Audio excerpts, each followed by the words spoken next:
Okay, so so I don't know if anybody's gonna follow along, but if you are, you can go ahead and download Materialize. You can go to the Materialize site. You can just type in Materialize by Bounding Box, whatever you prefer.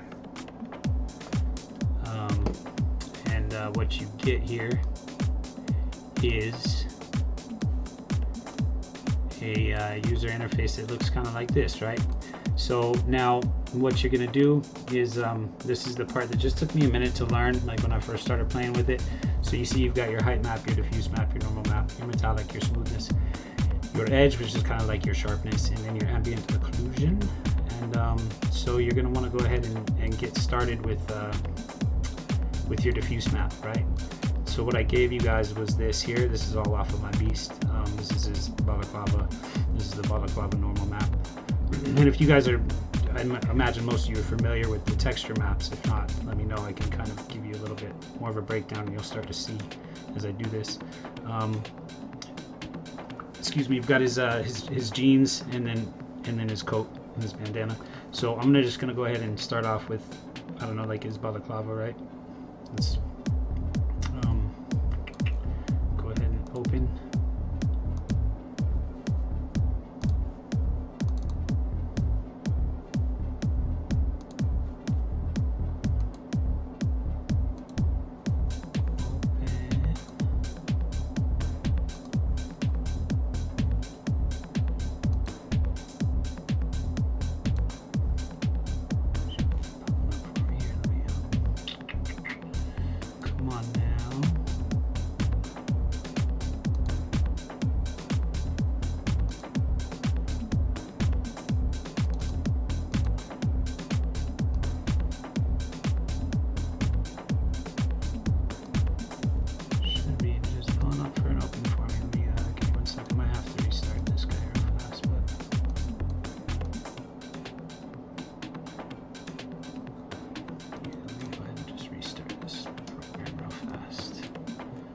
False start.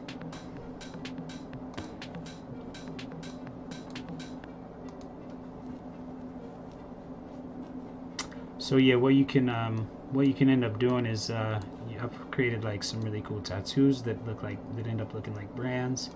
I was working on these balaclavas with tell you what, my computer's just being a little strange with this Materialize program. I've made a lot of cool stuff with it, and what you can do is pretty amazing. If I can go ahead and show you guys, let me just see what the hell's going on here.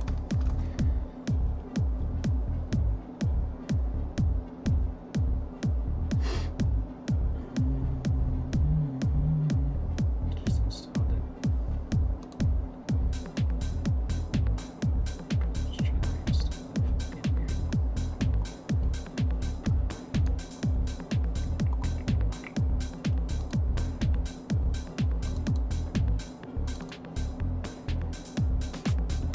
Just try to reinstall it. There we go. All right, cool. So you're gonna go ahead and pull in whatever your base diffuse map is, right? So we'll go ahead and pull this guy in,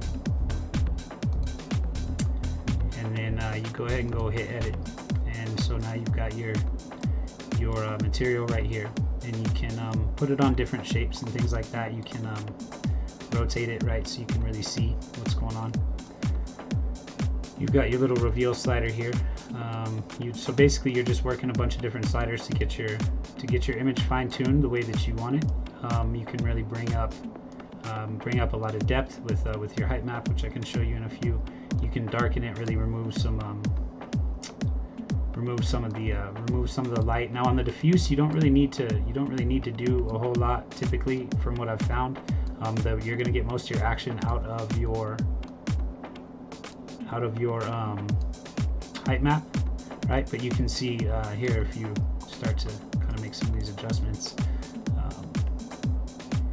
overlay blur size, your average color blur size, some of these really hit, right? So, and then remove your light. Let me get okay.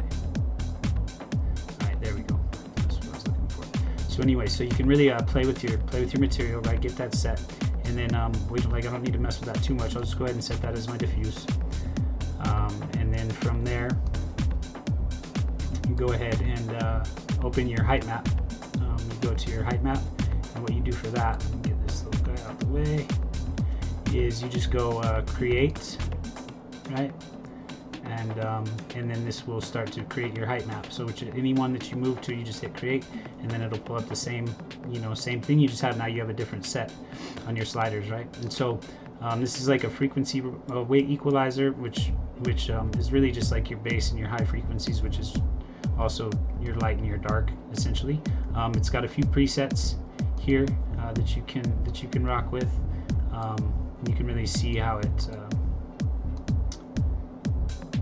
having this reveal all the way to the left is going to be what you're actually seeing. This is going to be your previous, just your natural map, right? So you can kind of see your contrast.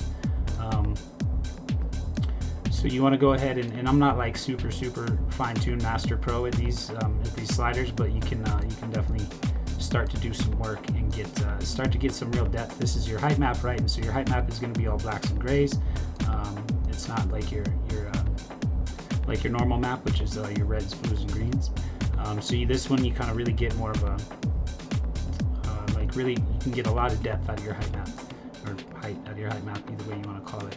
So the darker it is, the more depth you're going to have, right? So we'll go ahead and make it like, get some nice depth there. Go ahead and set that as your height map, and then you just continue through the process. I won't take too long on this for you guys, so I got to show you how to pull it out. But you got your normal map, right? And so same pre-contrast, normal reveal slider. I just recently started like really looking into breaking these down a little bit more and seeing how to work them as masks and different things like that. But essentially when I first started, I was just playing just to see, I'll just see what it does and see how it comes out. I do know that in your shape recognitions down here, this is where it's either going to maintain or it's going to kind of blur out. Like you can see the ridges, how they, because we want to keep some ridged, right? Keep those ridge lines. So you see how it kind of loses its shape recognition there. So let's go ahead and pull some of that back. You can get it like super dark, and the opposite side, just go like, just kind of stay right in the middle area, something like so.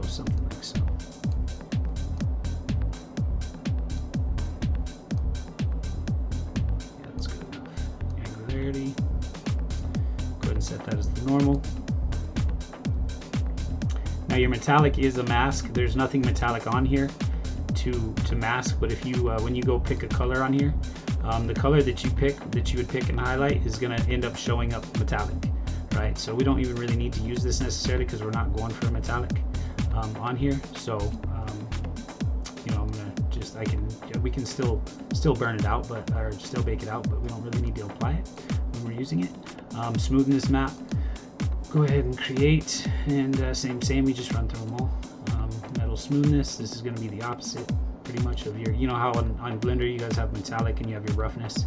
So this is the same thing. This is your smoothness. It's just the opposite side, the other way. Turn your head around. So you can really get, it's going to be how the light refracts off of it. Like if it's really smooth, it's going to get that sheen. If it's rougher, you're going to get the light absorbing into it more, right? Which is what we want for this essentially, because we're going for a cloth look. So we'll go ahead and set that as the smooth. Our edge, like I said, is kind of your sharp. You can see how it's kind of gets some pixelarity, a little granular. Granular. There you go, granularness to it. Here. So you just kind of, like I said, there's no real golden rule. I was just playing around with a bunch of these to get different effects. I will show you once you get the full shape done, what you can do then as well, and that's where you can really pull out some different textures. So set that as the edge map. We'll go ahead and go on to our ambient occlusion. If you guys don't know, ambient occlusion is like when you're looking at a person and their ear is has sunshine behind it, and there's like that little reddish pink that comes through, or whatever color the person is, I guess. That little bit of light shines through. That's essentially, I guess, the visual to ambient occlusion that I could describe for you. So it's how much light I don't know if it's emission or penetration or what, how much light can actually kind of come through the objects, come through your subject object.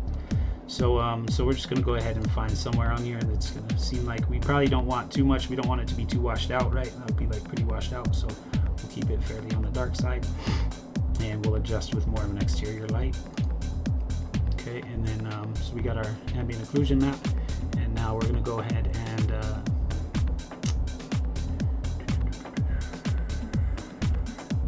project. I want to see the whole show full material. So now we have our full material and a little bit of post-processing. This is where you can change the shape that it's going to be on, right? Which is pretty cool. Really helps for whatever you're trying to work on, right? You can, I mean, you can literally, you can make such like in-depth like brick scenes, or you know, the guy in this on the software's tutorial he makes like a man cover, like one of those sewer covers with the little grate things on it, and really pulls out a lot of the texture. So you can yeah, you can wrap it up into whatever you like. You got a sphere, plane, cube, or cylinder. For the purposes of this, you can go ahead and check it out on a sphere and see how we're doing, right? And like, you want to get a little bit of fuzz on there. That's kind of what I was going for. And so now in here, this texture tiling, you can really get some different effect on here. You see how now it looks more like a, I don't know, like kind of a satin. And then if you just run it out more, you can start to get a little bit of fuzz, and we want to get those ridges, try to keep those ridges in there, right? And so it's all just kind of a matter of doing it by visual, because to be honest, I'm not like, I don't know the whole scientific breakdown behind all these sliders. So but you can make some really dope stuff with it. So we'll go ahead and just find a little bit of fuzz, a little bit of ridge, and get like a nice balance there. And then you can play with your ambient occlusion power, see how that can wash it out. So this is kind of like your master slider before you go ahead and burn out the bake out the maps. So like right there is looking pretty good. We get a little bit more of the ridges.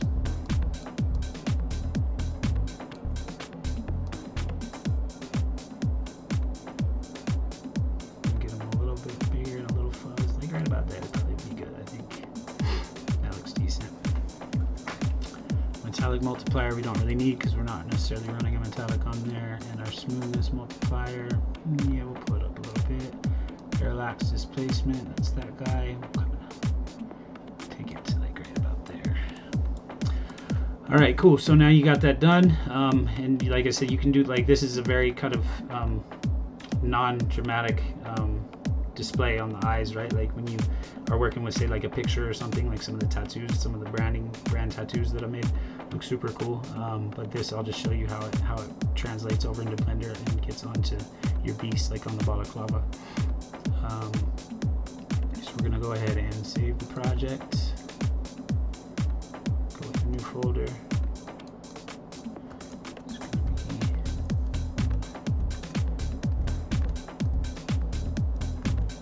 tutorial.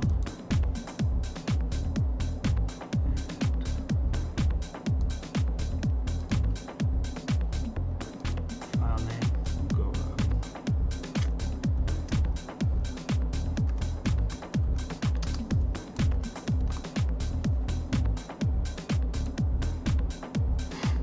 Okay, now that should be pulling those in. That'll give you all your maps there. Yeah, looks like it put it in here for a Splendid sample. Okay, so yeah, got them all there. Now we can go ahead and hell it out of here, and we can open up Blender.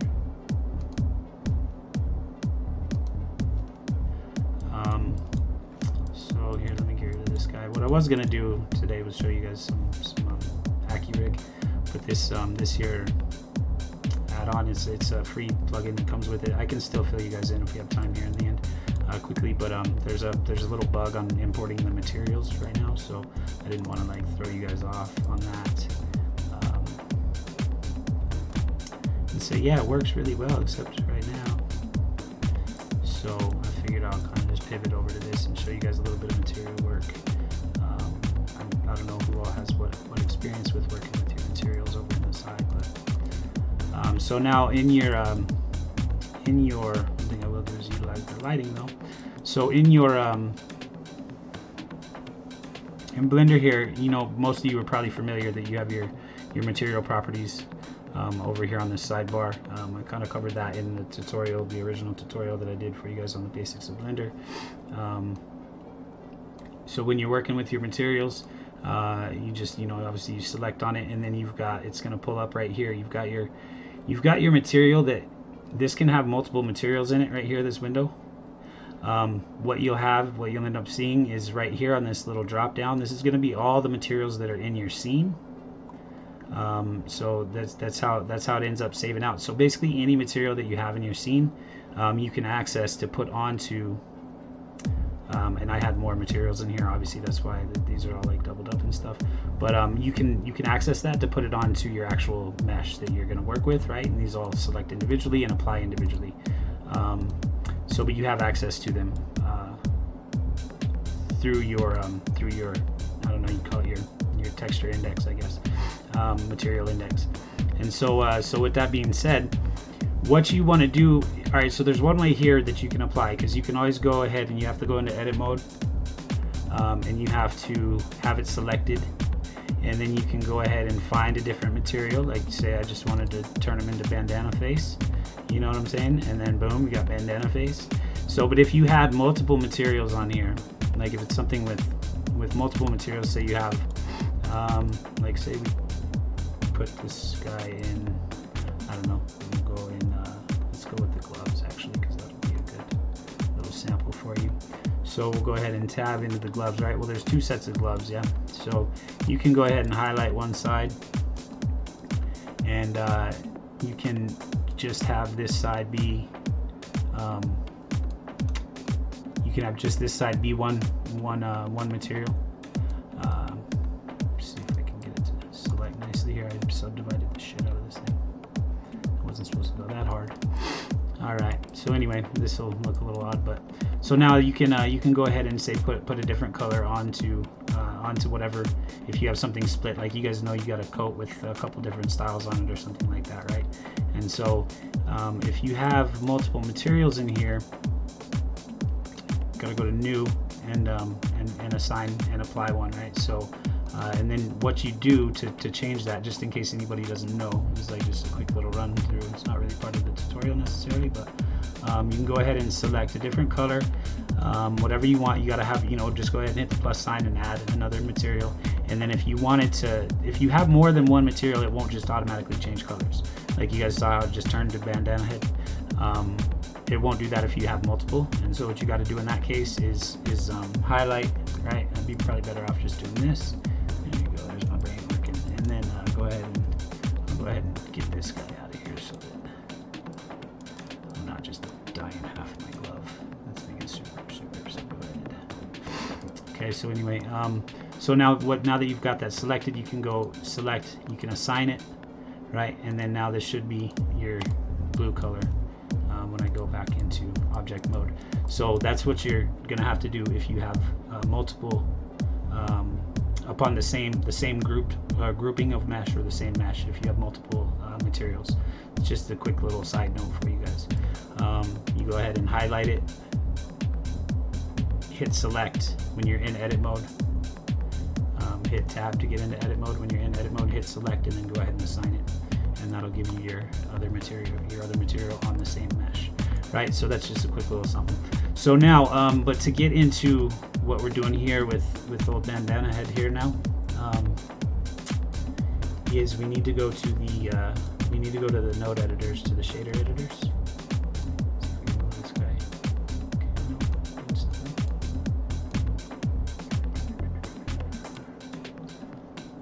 I'll just do it up here then. You know what? It's just not liking my recording screen on here. I wonder why.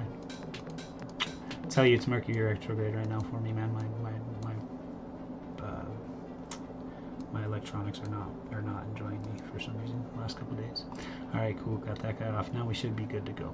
Okay, sweet. So I'll just go ahead and open it up. Would probably be the best spot for me if I'm not going to be there. I can be right here. Sure. So we'll go with our shader editor, right? And then we'll pull this guy over. Now in your shader editors, I don't know how many of you guys have worked in here, but it's exactly what you're seeing right here in your properties. It's the same thing. This view might, hopefully it doesn't confuse people like it's going to confuse me, but you're going to see in your materials right here, like this is basically this that you're looking at, your principal BSDF. This is like your master pretty much of your materials, right? And so this is also going to be reflected. All the same things are right here in this view. You're going to have your base color, you're going to have your subsurface.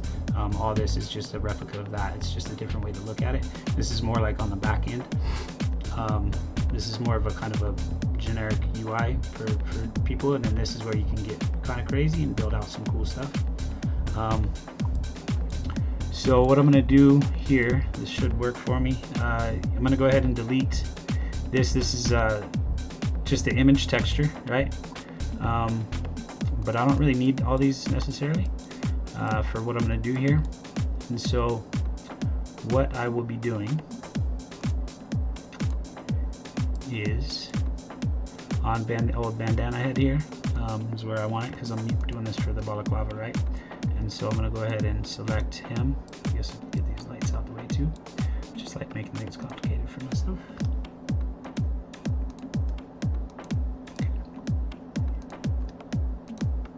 It's a little better. Alright, so we'll go ahead and select him.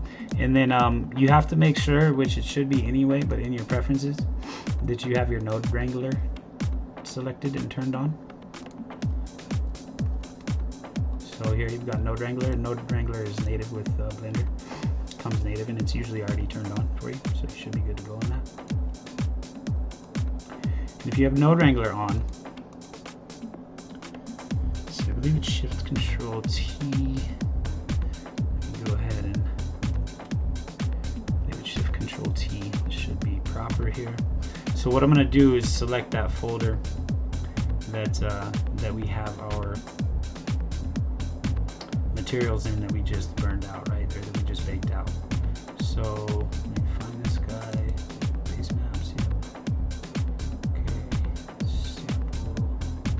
That MTZ is the whole one, all of them together, and then AO bump down to the smoothness. Now if I hit this. There we go.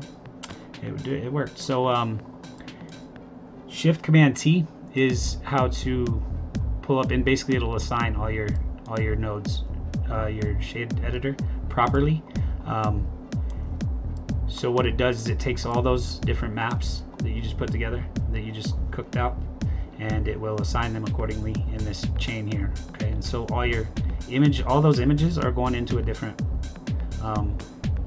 input here on your BSDF, and so they all play their own role, right? They all play their own individual role, and so now you see like this probably could have been a little more drastic, you know, but it's all good. We can still mess with it a little bit, right? And so but you have yourself a new balaclava on there, and then I'll be able to work on the colors and stuff. I'll show you a little bit around on what these do here. But then you can also, if you want, for the UV editing side of it, you can go to your UV editor, or you can just down here, you can just change this to, sorry, this is covering it up, but this is your UV editor,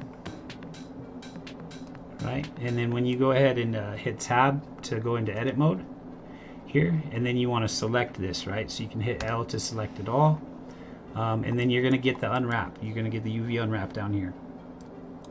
So just to repeat that, you just go to your UV editor, and that's going to be either, you can hit the up here, there's the preset for your UV editing, but I didn't really want to change my whole window setup, so I just went ahead and got an open window down here. There's my timeline here. I didn't need that right now, so I just changed this to my UV editor. Whatever you select, and then you go ahead and in edit mode select it and then highlight it, then you're going to get that UV unwrap down here. So now what you can do from here, this is where you can like pick and choose little pieces if you want, like whatever, when you're trying to transpose your image, project your image onto the mesh, right? And so, but for me, for the balaclava, like that's a pretty good unwrap. I don't really need to do anything with unwrapping it. That's a whole nother day, for a topic for a whole nother day is unwrapping. But you can go ahead and hit A to select all, you know, and then you can move this around. You can zoom in. You can basically scale it so it'll be closer or farther away. And I'll show you that. You can go ahead and turn this guy off if you want, so you can see what's going on.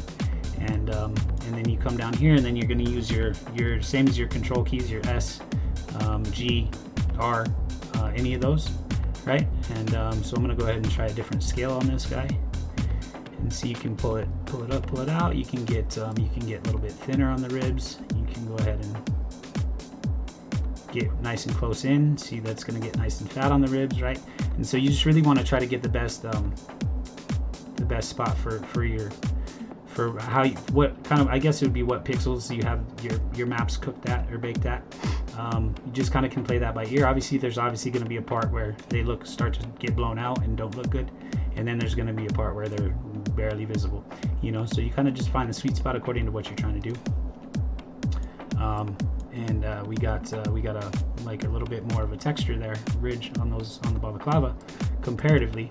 And so now you can go into your mapping, right? So this is going to be your vector mapping. For your UVs, you could also have your normal, right, which is going to be your normal ends up kind of being it almost just adds more shade or takes away some shade. Really plays off the light. Right here, your displacement map. These are all different things that you can adjust to get a different outcome, right? And so you can also change your color if you wanted to, but we're working off the diffuse map is your color map. Your diffuse map is your base map. So right here it says base color. This is going to be the diffuse map that I started with, right? And it's just going to be that picture of the square of the texture. So now you can go ahead, and if you start to move this for your vector mapping, you can see, if you see what's happening to the balaclava there, you can get some really cool outcomes. You know, it totally depends on what you're doing. If you're working on a beast, like if you're working on clothes, if you're working on something that is a little more standard run of the mill, if you're working on something that's just like out the box creative, you can really get into some really awesome stuff with this. And the trick is, what's cool about that is with the node wrangler is that it sets it up for you, and it's always good. Like, I don't know who was there when Raph was talking about it, when he was showing you guys some of the stuff he was making on the textures. You know, and he recommended that you learn how to do this, like learn how to set these up, just because it's always good to know. But it sure is handy, because that would have taken a little bit, and you know, we already got it set up. And you can plug these into different things. You can experiment and see what does what. That's not ever against the law. Will it work? Who knows? Sometimes, like with node editors, you can sit and you can monkey around with them for a long time, and it's just doing absolutely nothing, because you're like just not plugging it in right. It's kind of like an outboard synth.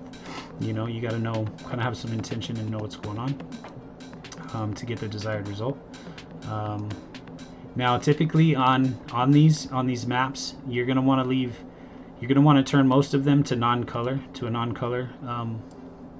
space, right? So that, except of course your diffuse map, and maybe your normal map. Yeah, I think it's your normal. So you're going to want it, because this is right now it's functioning off sRGB that's your base color. Go ahead and leave that, but your metallic definitely want non-color. And then we'll go ahead and see our ambient occlusion. You want non-color, so it looks like it did that already for me. So that's dope. That's amazing. I was doing that myself before I learned this trick with the node wrangler. So yeah, and you can like plug these into different things. Your normal, you can move it to your tangent. This is all just going to have to be something that you can experiment with and get different results. I'm not a pro at this either. Like, I'm real good at applying textures as far as working with the node wranglers and stuff. They're the node editor, shade editor. I'm just now starting to dig in deeper into it. So, but I can at least share this little bit of knowledge with you guys on it.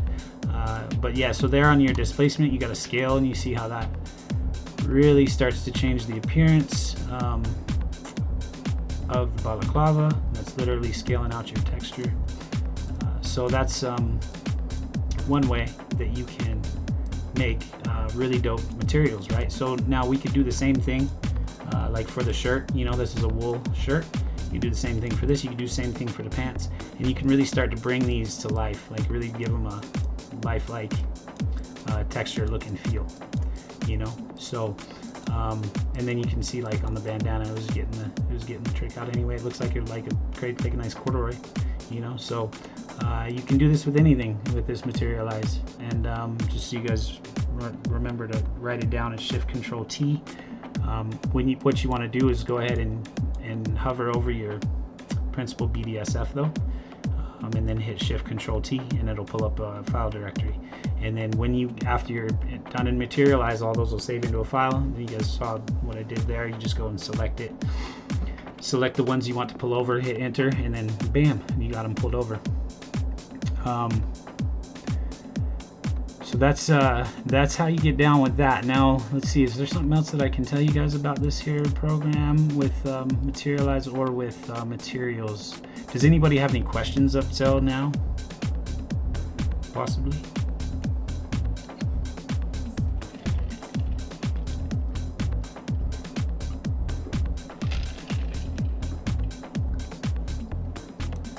See, no questions, no questions. Okay, cool. So what's up, Colin? How you doing, buddy? Yeah, so that's that for that. We can try it with the coat, or I can show you guys like how it would work with a say like a picture or something that you can get something like super different. Let's try that real quick.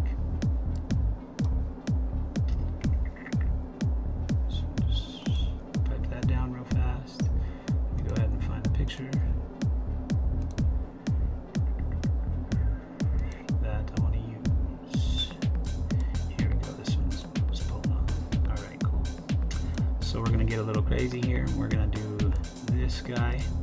Let me go ahead and crop it down just a little bit first.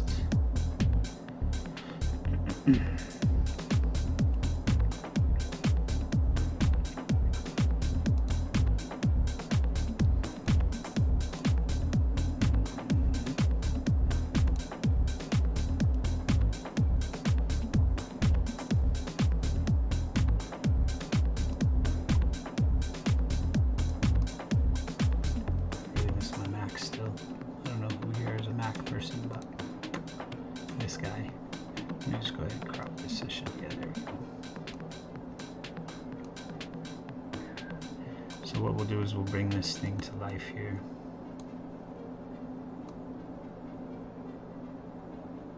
Interesting enough, right?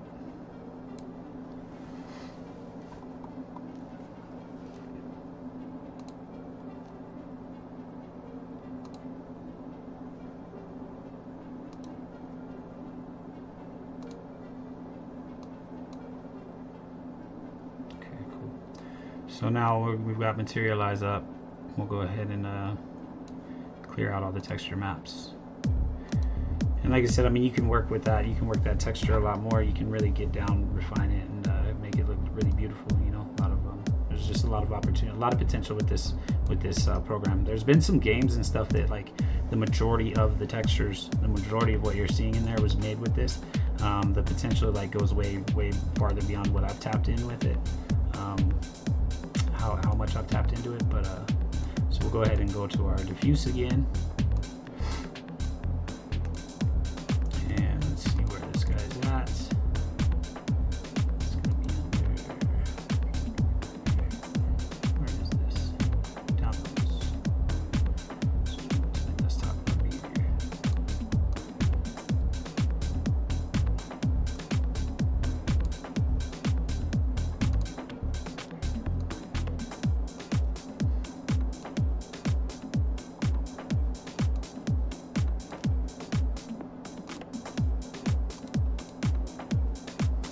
Alright, sweet.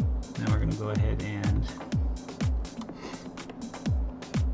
start to bring this a little bit to life. So after you bring it in on your diffuse, you go ahead and hit edit, and that'll bring up your adjuster, your sliders right here. That's going to be to the right is with no action at all. To the left is full action, or you can see the contrast in the two. This position right so we can see exactly what we want to see. Here you can really bring out certain colors, obviously. to make those the dominant and rising colors, right, that are going to come out. This almost acts as a mask as well. So you can already see how it's starting to look a little more three-dimensional. Let's leave the light mask power. So yeah, so that's going to be a nice, like, it's going to mask out the rest pretty nicely there. I want to leave some shadows. Yeah. Do we have any hot spots to remove? A little bit. Kind of like them though. Bring that up just a little bit. Kind of like that, like rough edge with the darkness. Final contrast. Yeah, we'll put it up like that. This is probably can turn out pretty sweet. It's there. And original color, yeah, I like the original color.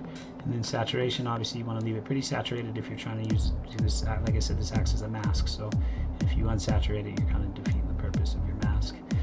So we kind of isolated the greens on here, the blues and greens. So we'll go ahead and set that as our diffuse, and then we're going to move over to our height map.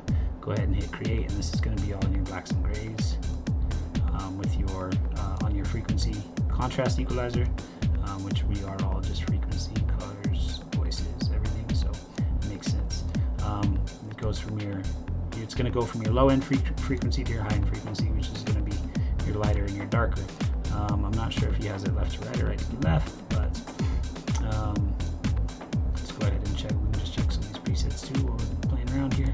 Go detail, displace. Oh yeah, that's why I got it on the wrong side. There you go. Alright, sweet. Now we're getting some action.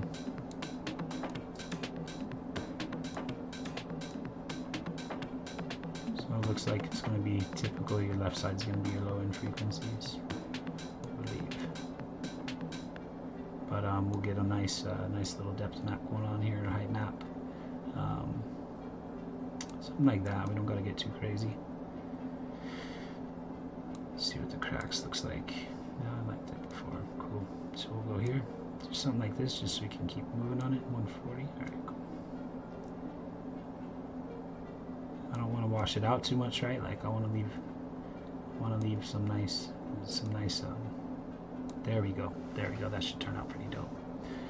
So now you can also it picks color samples. You can use color samples. This is another thing. I mean, essentially this whole thing is kind of like a mask that creates a lot of different balance in your color spectrums, and that's what ends up giving you the depth, right? So final contrast, I kind of like that.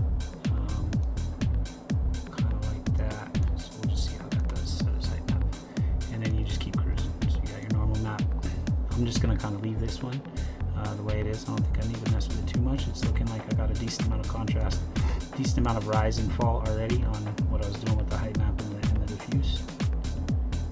So see, ooh, that's looking pretty dope though. Yeah, I like that. Cool. So we'll just go ahead and set that as the normal.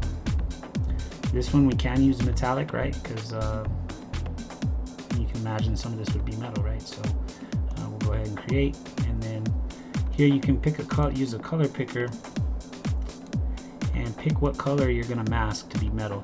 Now this is going to be a little tricky on here because, you know, a lot of it is really similar color, right? So, but if we can maybe pick like maybe the cracks of her face or something, like where it's a little bit darker, and see, or like, you know, here maybe try to get that dark spots, see if that works. This is all just experimenting. Let's go ahead and pull this guy over so we can see what we're doing here. And this is essentially, this is a mask too, right? And so whatever color you pick, you can get it to work where that's really going to come out looking metal if you do it right. And it's all going to take some experimenting to get used to this program, but you can make some really cool stuff. See, it's looking like it's going to kind of turn this whole thing with a nice little sheen to it. That might be dope. I don't know. We'll give it a try and see. Go ahead and get this high pass.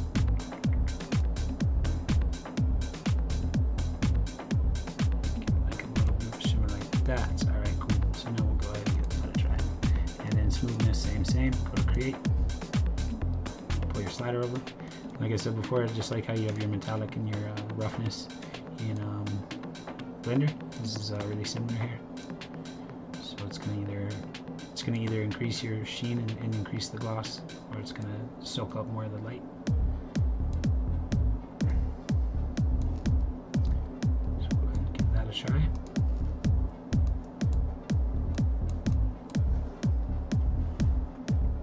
Great. Oh, that looks nice. Cool. See, that looks pretty sweet. It's interesting. You really don't know exactly what's going to turn out, right? But looks like you got some pretty cool stuff going on here.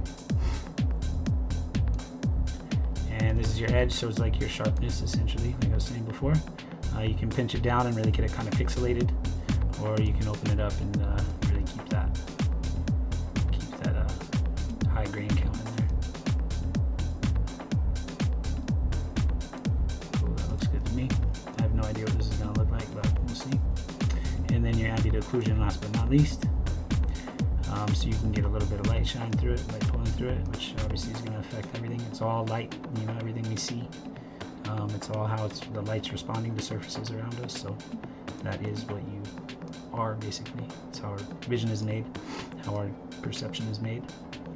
So ambient occlusion can play a big role in your textures. Okay, cool. So we're good to go. We've got them all mapped out. Now we're going to go ahead and show the full material.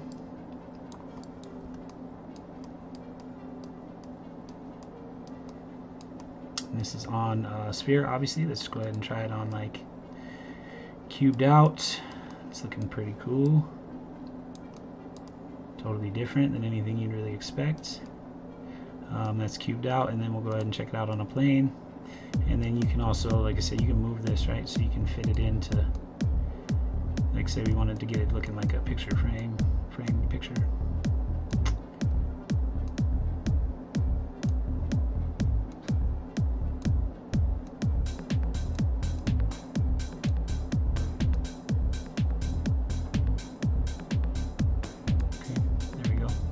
So that works for me. It's looking pretty cool. Now let's go ahead and check our ambient occlusion power, get that lightened up a little bit, edge amount, keep it nice and rigid. Parallax displacement, this is where you can really start to pull some depth, as you guys saw in the balaclava as well. Now I remember what brought me to this program. I was trying to find something to make like really dope masks, right? Like battle masks for like warriors and stuff. And everything that I was finding was like, all right, you know. But I was using Midjourney, and I was like, oh, I can make some really dope pictures in Midjourney, and then if I can find a way to turn them into a 3D material, you know, turn them into something, and that's what brought me to this software.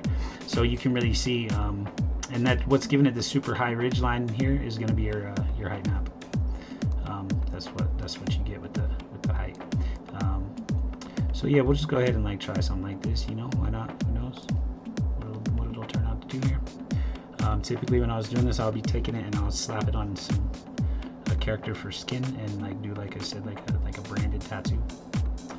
All right, cool. So I'm done, right? Done. Let's go ahead and save the project. Go back into Ballistic base map, sure.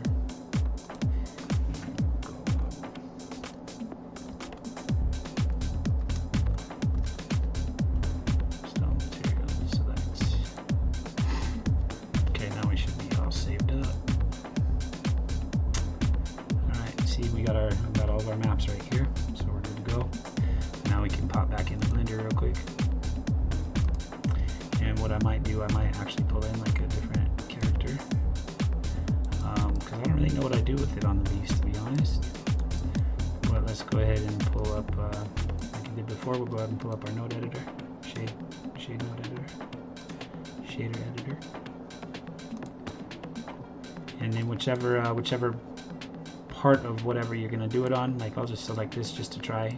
Like I said, I'll probably, if we have time, I can pull in a like actual human character and throw it on some like a nice back piece or something. And then you're just gonna want to go ahead and you can delete these guys out. So it's gonna be X, and then hover over your principled BSDF, and it's gonna be Shift Control T. right? And then just go ahead and find our desktop Ballistic face maps, stone material, and I'm going to go ahead and select the smoothness, the normal, metallic, height, edge, diffuse, original, and then there's this other diffuse, right? And this is the all together is this MTZ file. Make sure we get that ambient occlusion, and then principal texture setup. Come on now. Maybe I don't think I had it selected. Let's make sure. Got you selected. Okay.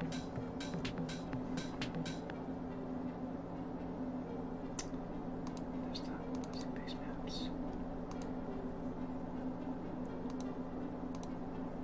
See, I don't want the original. Let's go ahead. Nope. That's just the original picture. We don't want that. My bad. I was trying to move it, but I'll just go ahead and include it. So let's try that one more time here. Shift Command T. Control T, sorry. And we'll go ahead and select these.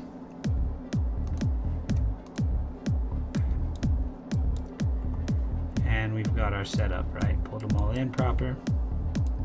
This dude's gonna have a super weird shirt, but you know, let's go ahead and just hide that.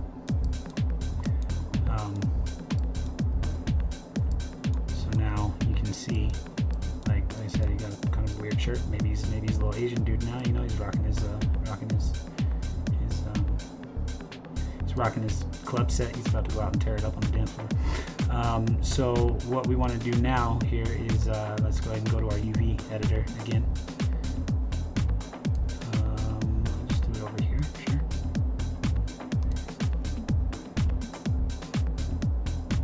Go to our UV editor, and then we want to go ahead and go into edit mode, get that selected, and then we'll go ahead and see, pulls up what you're working with here.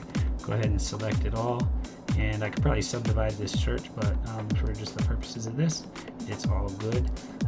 So we'll go ahead and highlight and select. Now it looks like, you know, logically this would be his neck, the turtleneck part of it, and then this is going to be the main part of his get up, right? So, but let's pull him in a little bit closer. And let's remove that so we can see what's going on here. And then we can just go ahead and slide this around and adjust it however we see fit. Let's go ahead and like zoom it out a little bit, scale it out, try to get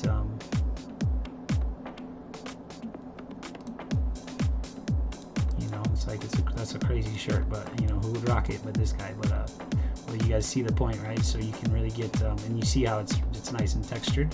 And you can exaggerate that even more. You can exaggerate that even more through your node editor, using applying different vectors to your essentially different nodes to your chain as far as your normals go. Your normals and your tangents, typically those will control that, right? Because that's what your normal is essentially, is it gives it that texture, that height. You know what I mean? So you can go ahead and adjust this however you wish. And you can literally get lost in these node editors, these shade editors, for like days. I do recommend checking out some tutorials. Like I can post a pretty good one. There's one dude that does a really good job of explaining all this. It takes some attention span though, for sure. But once you get good at using these things, man, it really taps into the power of Blender, like on a whole nother level.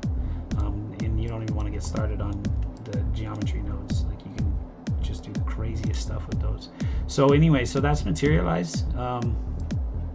Just wanted to show you guys that. It's a really dope program that I found a little while ago that gives you a lot of freedom and control over what you're doing. So now you can see, like, obviously you can do that. You can come up with all kinds of styles. You want to make an ugly Christmas sweater, you know what I mean? You want to make like a corduroy turtleneck, you know what I mean? You want to do whatever you want to do, you can do it with this thing. So and like I said too, like cool brand tattoos, that's what I was really using it for. And for faces, right? So I'd take a face. I can probably show you guys. Let me see. I think I can show you. I would take a face, right? And so I'd create the face with Midjourney, and then I was getting with a lot of like war paint and jewels and stuff on, and so that's what I was using this for. I would overlay it, basically the UV of this exaggerated, onto their face, and get get these really, you can actually bring depth out on like the jewels and stuff that are just on a 2D picture. So that's what brought me into this program, was trying to figure out, tap that code of how to make some cool stuff. You know, just creativity, man. It'll take you on a crazy journey sometimes. So yeah, I'll just show you like one of these guys real quick. My character creator. And then it's about, look, I didn't go for 2 hours this time, guys. It's pretty dope. Good job.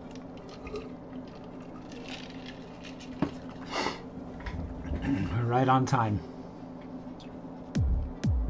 So yeah, I did put that material, like I said, the Materialize, I put it in there. It also does have free, I know you guys are starting to get into like Unreal and stuff. It's got some shader packages for Unreal Engine as well. So that's pretty dope. You can definitely, and it's all free, it's all open source.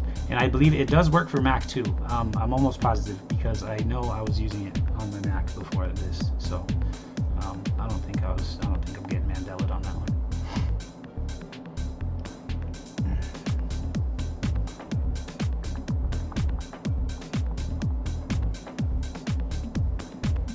And then next time, what I'll show you guys is, like I said, I was going to show you AccuRig.